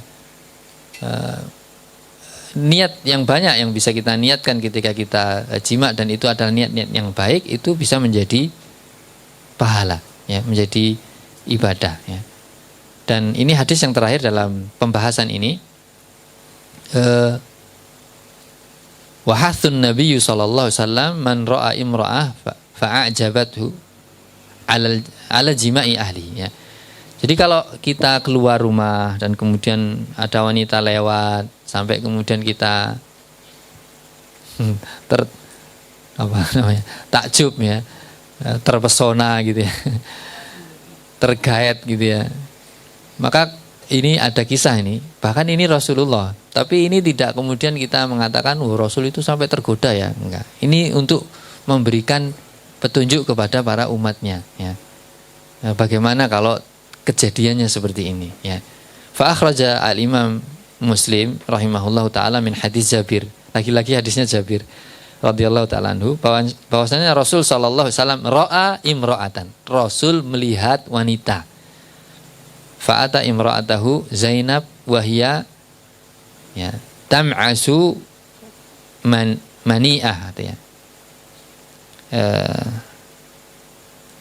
Tadlugu al-jild tamhidan litibaghah, ya. Jadi Rasul ketika melihat seorang wanita itu, maka kemudian beliau pulang ke rumahnya Zainab, ya. Ini Zainab istrinya, bukan anaknya. Dan saat itu siang, maksudnya di siang hari, yang saat itu Ummul Mukminin Zainab itu sedang memijit kulit, ya, maksudnya mau disamak itu kan perlu dikerok dulu, sehingga kemudian siap untuk diberi, biasanya apa ya, kasih garam atau apa untuk supaya tidak jamuran atau dan lain sebagainya. Itu pertama yang dilakukan untuk menyamak kulit itu adalah memijitnya, maksudnya membersihkannya, gitu, ya. Dan ini di siang hari, ya. Ya, dan beliau mendatangi ketika istrinya ini sedang dalam keadaan seperti itu. Bayangkan, kan berarti ini contoh yang ini mendasak banget gitu loh. Apa nggak nunggu nanti malam kan gitu, ya? Enggak. Antum istrinya sedang di dapur, sedang ngapain kan gitu, ya. Atau di mana nggak tahu, sedang kerja di rumah lah pokoknya, ya. Sedang kerja di rumah, antum baru berangkat 30 menit gitu, ya. Belum sampai kantor, waduh bahaya ini saya nggak bisa kerja ini. Ini bahaya, nggak bisa kerja saya. Pening, pusing, nggak turun-turun. Akhirnya belok kan, belok didapati istrinya sedang bekerja, ya. Terus kemudian faqada hajatahu. Maka Rasul melaksanakan hajatnya, summa kharaja ila ashabi. Selesai menyelesaikan hajat, maka beliau keluar untuk menasihati para sahabatnya. Innal mar'ah, ya, ini yang tadi awal kita sampaikan, bahwa wanita ini kalau keluar dari rumahnya, maka dari depan, belakang, bahkan segala sisi dia itu mirip setan. Tapi dalam mengajak kepada keburukan dan memberikan was-was, kegundahan, dan kita bingung, itu gara-gara mereka ini. Fa idza absara ahadukum imra'ah, kalau kalian melihat, ya, nggak sengaja melihat gitu, ya. Ya kalau sengaja ada dosanya kan gitu, ya. Nggak sengaja tapi wah dipalingkan, tapi nggak bisa kebayang-bayang. Tadi itu begini dan begitu, itu bayangannya nggak hilang, padahal orangnya udah pergi jauh. Lihatnya cuman sekebet, apalagi dipentelengi terus, ya, remuk. Hancur hatiku. Salah lahir. Fa idza absara ahadukum imra'ah falyati ahlahu. Ya, kalau kalian melihat wanita maka datangilah istrinya. Fa inna dzalika, ya, karena yang seperti itu akan membuang apa yang ada di dalam hatimu. Pol-pole gitu, ya. Istilahnya gitu. Nek bahasane wong mapal sing penting ana bolongane gitu. podo rasane kan gitu. Mungkin mukanya nggak sama kan ya. Tapi kalau sudah kita buang hajat kita, itu selesai masalah. Selesai masalah. Artinya alhamdulillah, apa yang mengganggu jiwa kita, apa yang bergejolak, apa yang di pikiran kita gitu nggak selesai-selesai. Meskipun kalau dibanding-bandingkan, ojo banding-banding. Ya nggak tahulah mau Afrika, mau Eropa, mau Arab, mau Indonesia, mau Jawa, mau Madura, mau Sunda, mau podo wae gitu. Kalau di kamar rasanya podo wae. Ya, sama untuk membuang hajat kita. Selesai.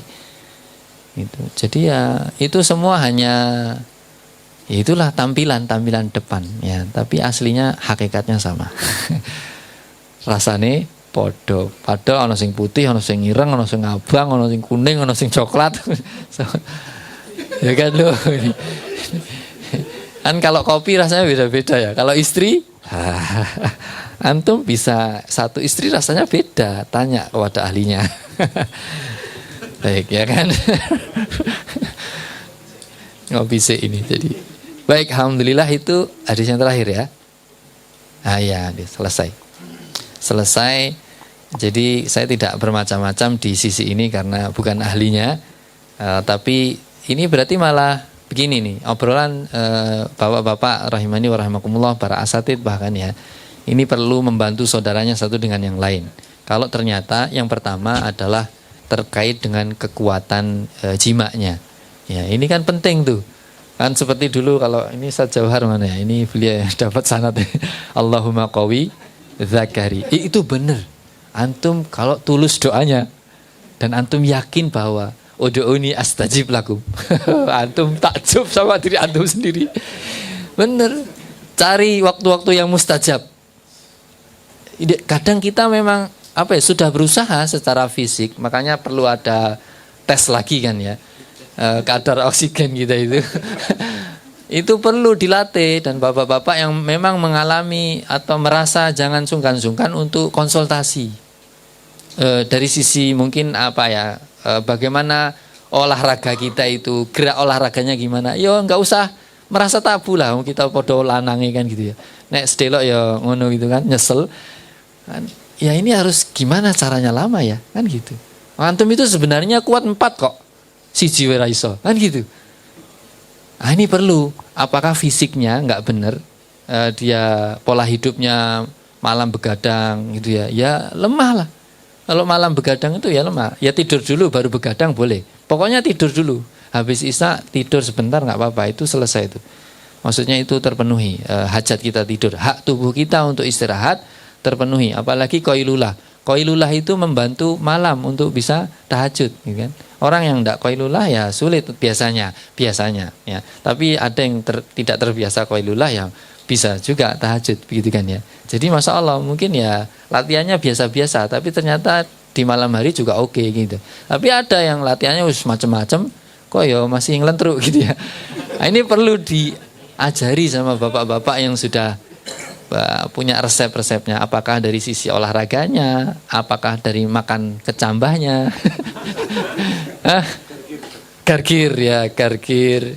Kalau di sini kan kecambah ya. Gargir itu tanaman di Mesir itu memang kalau dia makan langsung itu bergairah gitu ya. Itu mitos-mitos banyak kalau di Jawa, di Indonesia kan ya. Tapi cari yang tentunya yang halal, yang baik ya. Ajar jannah. Ajar jannah sajalah. Ya besok kita sebut yang bagus-bagus ya. Belum ada itu. Itu ya Mesir juga itu yang jualan. Banyak teman-teman Mesir itu pulang tidak dakwah malah jualan hajar jahanam. Karena laris gitu kan ya. Hajar jahanam. Antum semua tahu. Jadi ini penting untuk diketahui bersama, saling berkonsultasi tapi tidak keterlaluan ya. Antum tidak boleh mengkhabarkan sejauh itu, tapi hanya ya di awal itu begini dan begitu, itu bagus tuh, coba antum praktekkan gitu ya.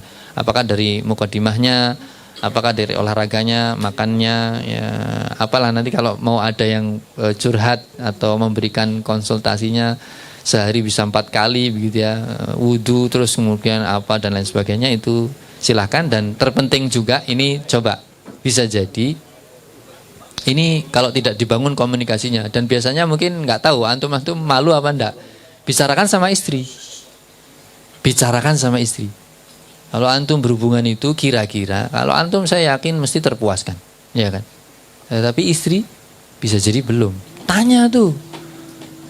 Atau bahkan antum di suatu momen itu, wah kok dia kok bisa seperti itu ya? Nah, itu kenapa? Bahkan itu suruh ngapal gayanya. Antum sampai begitu mesti. Oh iya ini perlu. Jadi tanyakan supaya semuanya itu, istri juga gundah gulana loh. Kalau belum puas kemudian selesai. Antum juga gundah gulana, belum puas kok sudah selesai, begitu kan ya. Jadi memang dua-duanya harus dibuka komunikasinya dengan baik ya.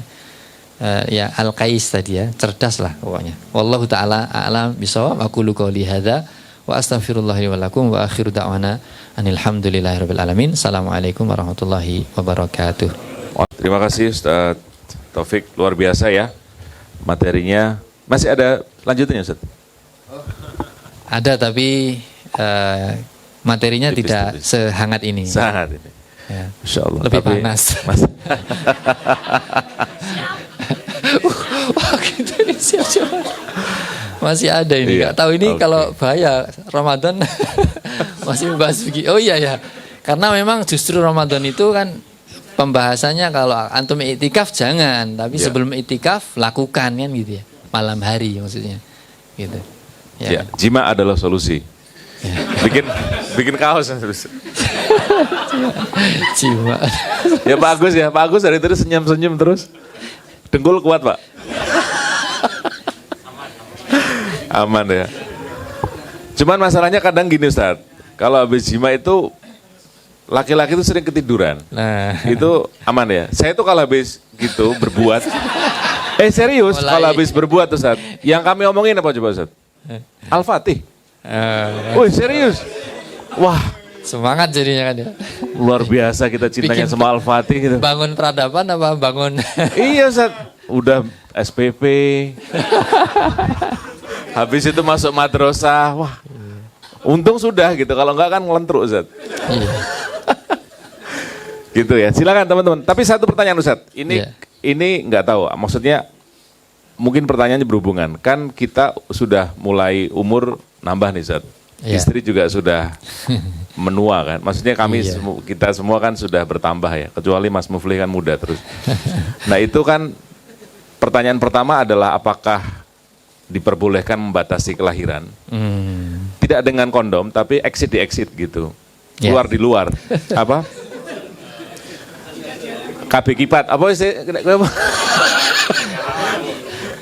Istilahnya enggak dari dalam. Ya? Enggak inzal enggak. Yeah. Tapi di luar gitu. Itu dua pertanyaan itu apakah boleh Ustaz? Ya. Gitu. Kan kalau orang-orang kan kalau biasa habis inzal gitu keluar gitu kan I love you gitu kan, romantis. Kalau kita tisu mana tisu gitu. Karena di enggak apa Ustaz? Enggak ini Bu.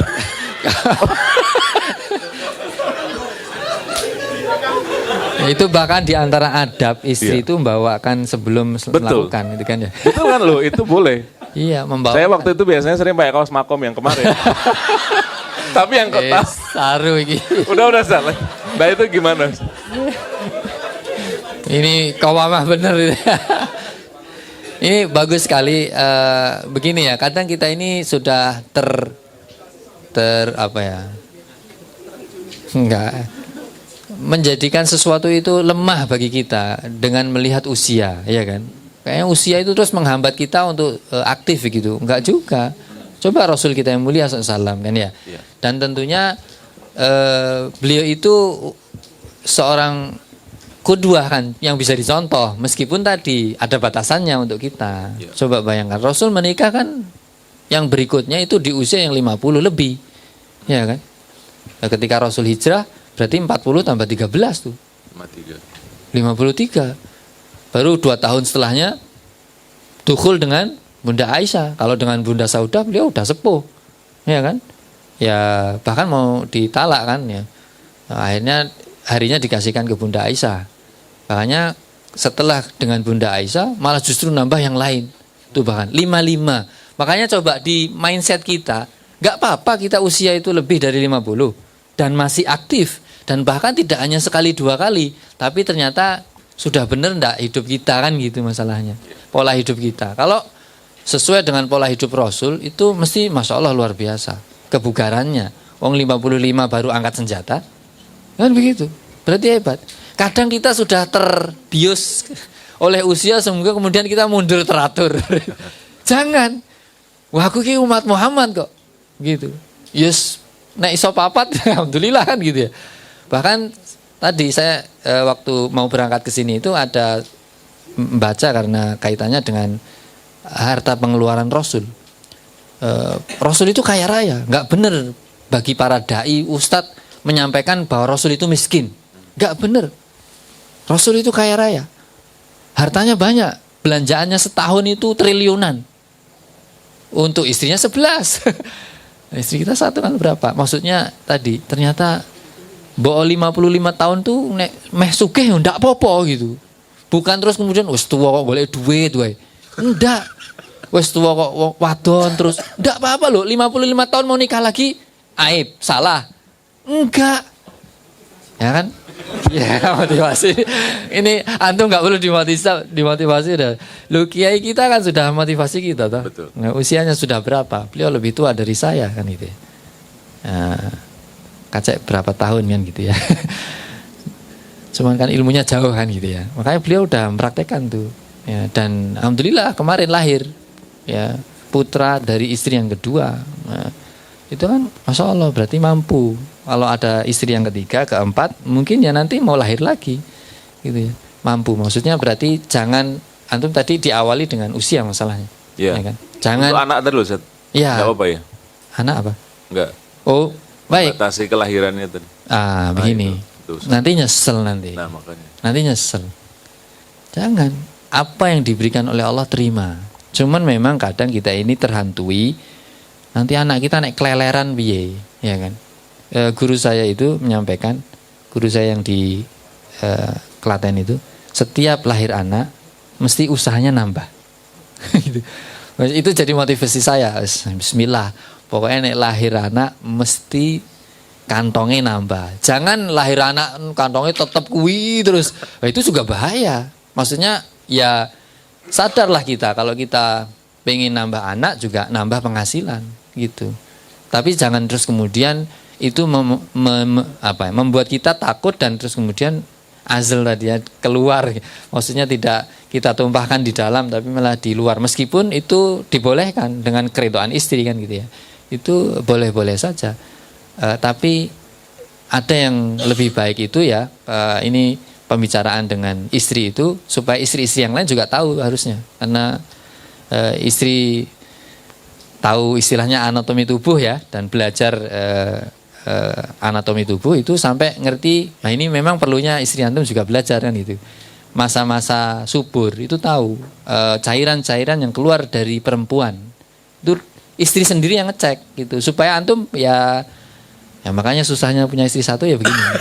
Masih lagi subur ini lendirnya seperti ini gitu. Oh iya gitu. Kalau yang itu aman dia udah ngomong begitu berarti kita siap. Ini kalau memang niatin aja gitu supaya nanti keluar mujahid atau seorang alim ulama begitu ya. Tidak apa-apa, tapi resikonya antum tanggung. Antum laki-laki harus memang lebih keras lagi dalam mencari nafkah. Jangan antum nambah anak saja nggak nambah penghasilan. Nambah istri nggak nambah pekerjaan, malah kakean kerjaan gitu. Oke, yang penting aman ya Ustaz. Yang penting aman. Jadi sebaiknya memang KB alami istilahnya kalau orang tua kita dulu ngajari itu ya lihat masa suburnya. Tapi kita nggak ngerti, kita laki-laki nggak dibekali anatomi tubuh. Masa subur itu sing piye nggak ngerti gitu. Ternyata alhamdulillah kok dapat istri yang bisa menjelaskan detail. Masa subur itu begini, begitu. Oh iya, baik. Berarti dihindari. Kalau yang begitu, kalau memang tadi kita sepertinya kita ini mau bukan membatasi tapi menunda. Yang boleh itu menunda. Menunda, ya. Dan itu pun kan ya kalau Allah mentakdirkan keluar juga kan gitu ya. Jadi juga gur ketemu sedelok begitu ya. Ketoknya sing jowo kabeh gitu ya. Tapi ternyata ada saja sing mlebu gini nyelempit.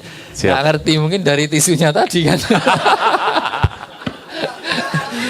Nggak, kemarin juga sempat pakai pembatasan kelahiran. Iya, Apa terus kalender apa itu bangsa KB subur. alami, Tapi ya jadi yang keempat juga. Iya kan? Alhamdulillah. Berarti Allah sampai kita ini perlu. Insya Allah. Begini, menguatkan istri tapi antum ketika menguatkan istri harus betul-betul tenanan ya. Wahai istri, kalau Allah mentakdirkan kita ini diberi 10 anak, berarti Allah memandang kamu mampu. Layak. Dulu. Karena yang paling repot istri mesti. Berarti kamu mampu, jangan takut, saya bilang. Jangan takut. Nanti masalah kesusahan dan kerepotan tentunya kita bersama, berdua. Dan tentunya saya harus lebih ekstra, nggak mungkin. Berarti Allah juga memandang saya mampu. Maka saya tidak akan pesimis. Ya, dikai anak 10 mesti rezeki saya 10. Bahkan mereka sendiri anak-anak bawa 10. Tapi saya harus berusaha. Untuk saya yang menjadi wasilah rezeki bagi anak-anak saya. Meskipun takdirnya bisa jadi orang lain yang jadi rezekinya gitu, tidak lewat kita. Tapi ya jangan terus kemudian tadi ya menggunakan kesempatan. Pokoknya itu ya, anak akeh sono sing nanggung gitu ya. Enggak gitu. Makanya kayak guru-guru itu kan di Al-Fatih itu kan ya. Anakmu piro pokoknya sekolah gratis. Wah, iki kan gitu. Kesempatan ya. Di anak 10 ora mikir biaya, tapi enggak begitu juga kan ya. Enggak begitu juga. Jadi boleh menunda. Ya. Tidak membatasi. Karena kalau membatasi nanti malah rugi, kita nyesel. Anak loro tok, habis itu terjadi musibah, durung tua wis istilahnya sama istri tok, pendelak-pendelian tok. Wis loro wis ora iso ambil meneh, piye. Begitu wallahu taala alam. Masih ada yang mau tanya? Silakan. Wah, Pak Yogi. Langsung aja ya. Dengar kan? Waalaikumsalam warahmatullahi wabarakatuh. Fitnah wanita.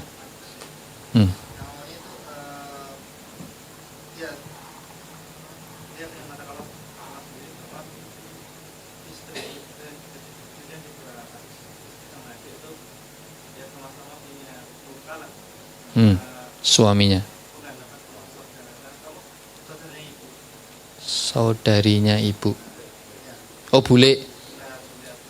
Bude atau bule. Ya.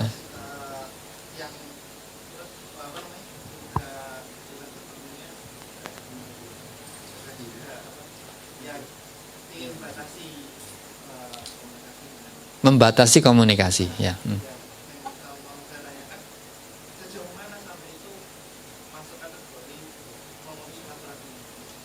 Baik, barakallahu fikum. Satu. Yang kedua.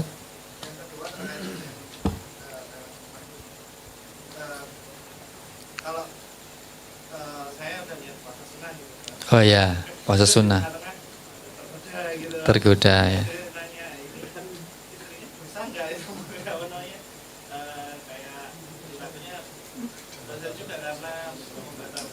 Ini suaminya berarti udah puasa ya? Istrinya nggak puasa.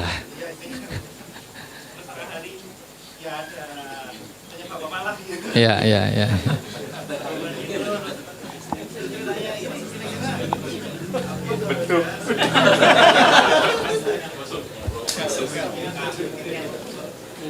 Barakallahu fikum. Kalau yang pertama tentang memutus silaturahim, biasanya pemutusan silaturahim itu adalah dengan tidak tadi ya, dengan atok, dengan pemberian, ya, dengan pemberian atok.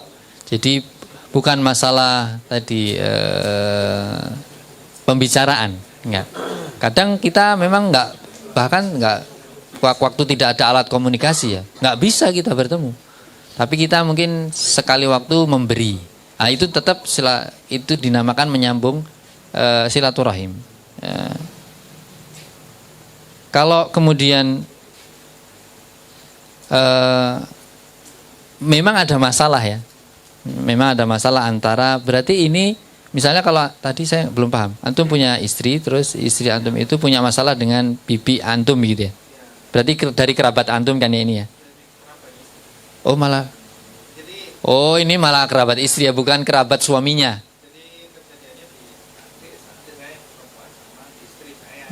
Tapi dengan saudara ibunya masing-masing. Baik.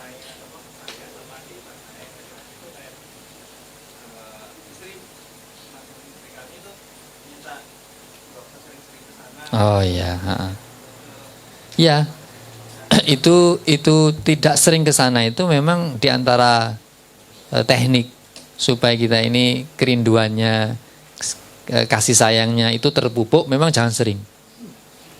Tidak hanya kerabat, bahkan ya kita sesama saudara itu kadang begitu. Naik kumpul malah padu. Ya, kalau begitu batasi ini berarti tidak kemudian kita itu memutus tali silaturahim selama kita memberikan pemberian, ya, apa? Jadi memberikan. Yang disebut memutus itu biasanya yang tidak memberikan pemberian. Tadinya memberi kok terus kemudian diputus, maka ini memutus tali silaturahim. Atau bahkan ya tadi memutus itu memang membenci, gitu ya, membenci terus kemudian tidak mau bertemu, tidak mau bicara, bahkan apalagi pemberian, enggak. Nah ini tidak diperbolehkan yang seperti ini. Tapi kalau tadi, ini dalam rangka supaya kita ini lebih cinta lagi, lebih bisa terpupuk kasih sayangnya. Kalau ketemu sering itu malah jauh, ya sudah, jarang-jarang saja. Itu diantara tekniknya. Itu diperbolehkan, tidak mengapa. Baik. Kemudian pertanyaan yang kedua tentang masalah puasa. Alhamdulillah antum sampaikannya puasa sunnah kan ya, bukan puasa wajib. Kalau puasa wajib antum sendiri sudah tahu kan jawabannya. Ya, nggak boleh lah ya, puasa wajib kok dibatalkan. Maka ada sebuah ayat yang sebenarnya secara ruh itu kalau kita sedang beribadah maka sempurnakan, ya. Wala tubtilu a'malakum. Jangan kalian batalkan amal kalian, ya. Bahkan sholat sunnah itu juga jangan alah sunnah weo terus langsung belum selesai batalkan, jangan. Ini tidak dianjurkan untuk kemudian kita ini memutus amal tanpa sebab. Ya, tapi kalau ada sebab-sebab yang melatar belakangi, wallahu taala alam, apalagi antum tadi menyampaikan kalau itu disengaja ya jangan, kan gitu ya.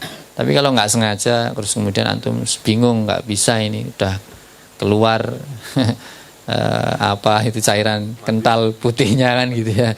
Nah, ini kayaknya malah posone pahalane wis kurang ini kan gitu ya. Daripada cuma dapat lapar dahaga, mending kalau sunnah begitu kan ya, kalau sunnah. Tapi sejatinya sejak awal jangan kita batalkan. Selama kita masih bisa menahan, berarti ditahan. Tapi kalau tidak bisa, wallahu ta'ala alam, karena ini adalah sesuatu hal yang sunnah, bisa diganti di hari yang lain. Istilahnya seperti di kodok. Ini kemarin gara-gara saya nggak jadi puasa, batal tak kodok. Padahal sunnah loh. Dan boleh loh, mengkodok sunnah itu boleh. Contohnya banyak. Misalnya sholat sunnah fajar itu, ya kan? Sebelum subuh itu kalau sudah biasa maka boleh mengqadha ketika habis sholat subuh atau nanti setelah syuruk. Boleh memilih yang mana, semuanya ada dalilnya. Gitu. Jadi wallahu taala alam, karena itu sunnah maka kalau bisa disempurnakan. Kalau tidak bisa maka tidak kemudian menjadi suatu hal yang haram antum terus kemudian berdosa. Apalagi tadi ada sebab-sebab yang kemudian membuat antum harus membatalkan, yaitu digoda istri. Oke. Lah istrinya gimana? Ya komunikasilah antum. Yang seperti ini. Wallahu taala alam.